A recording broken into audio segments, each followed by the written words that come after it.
हे ओपनच्या यादीमध्ये आहेत आणि ओबीसीच्या यादीत दाखवलेली 16 मुलं, एससीच्या यादीत दाखवलेली 3 मुलं, एनटीच्या यादीत दाखवलेली 2 मुलं, ही 66.67 पेक्षा जास्त आहेत मार्क. त्यांना खुल्या प्रवर्गात दाखवण्याची आवश्यकता होती, परंतु त्यांना खुल्या प्रवर्गात दाखवलं नाही. मंत्रिमहोदय उत्तर द्या. नाही आज विषय ना पुढं. बघा मला या सहकार्य विषयावर करा. बोलायचं फडणकर नाही. साहेब, माझी फडणकर लक्षवेधी कॅन्सल करा. चला. आपण प्रश्न घ्या. प्रश्नाची उत्तर प्रश्न नाही, मला उत्तर नको आहे.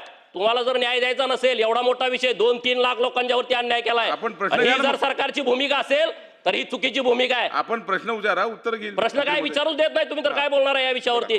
काय कळालं तुम्हाला या विषयामध्ये? अध्यक्ष महोदय, सन्माननीय पडळकर साहेब, विषयाचं गांभीर्य लक्षात घेऊन वास्तविक वेळेवर तुम्ही उपस्थित नव्हते. या लक्षवेधी ही ऐकून घ्या. ऐकून घ्या. आता उत्तर द्या. तुम्ही मला ऐकू नका म्हणजे. अरे उत्तर घ्या. उत्तर घ्या. मी अतिशय नम्रतेने आपल्याला सांगू इच्छितो